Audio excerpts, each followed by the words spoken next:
Today we are given a motion this House would abolish prison. Abolishing prison makes society safer and more humane for all. Prison only cage people rather than support communities by ensuring their access to food, shelter, education, healthcare, and freedom. We should concern new ways other than prison to make our communities safer, more sustainable, healthier, and more successful for all. I have two main points, quality of life and safer societies. Let me explain my first point, quality of life. Prisons do not provide the minimum standards of healthy living. For example, United States Department of Justice reports that there is over 8,210 cases of sexual abuses in the prisons. 80% women were sexual abuses by prison guards. A 16-year-old boy Rodney committed suicide because he couldn't stand sexual abuses by many adults. According to the Nikkei newspaper, January 10, 2014, at least 218 prisoners died in the Brazil prisons because the prison guards violently beat them. In Tokushima, Japan, prisoners with disease couldn't get enough treatment or medicine, so 6 people died.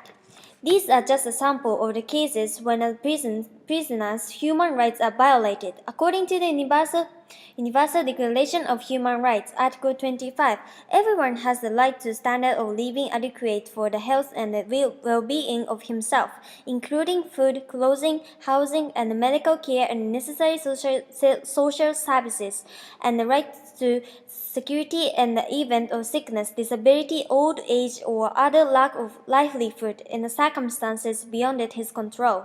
Clearly, prisoners' human rights are violated. Let me explain my second point, safer societies. Safer societies. This prisons means less crime. More prisons means more crime.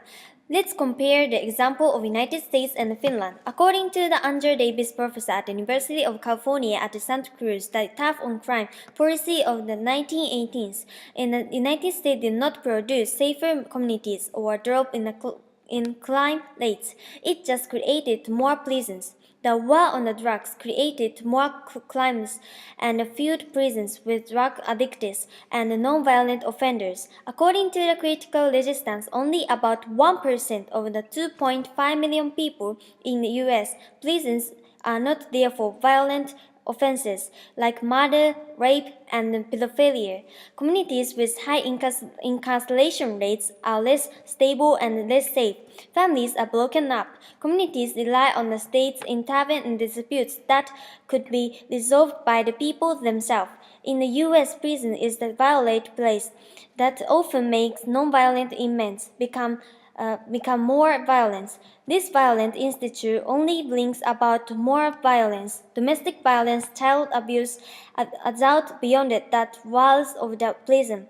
On the other hand, Finland shows us that with prisons decrease crime. 30 years ago, Finland had strict prison, like Russia and one of the highest rates of the imprisonment in Europe.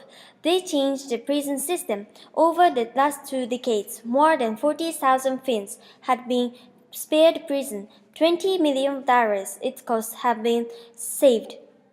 And the crime rate has gone down to low Scandinavian levels. These 2 cases show us that West prisons make society safer. Therefore, we should move towards abolishing prison and creating a kinder society for all. Thank you.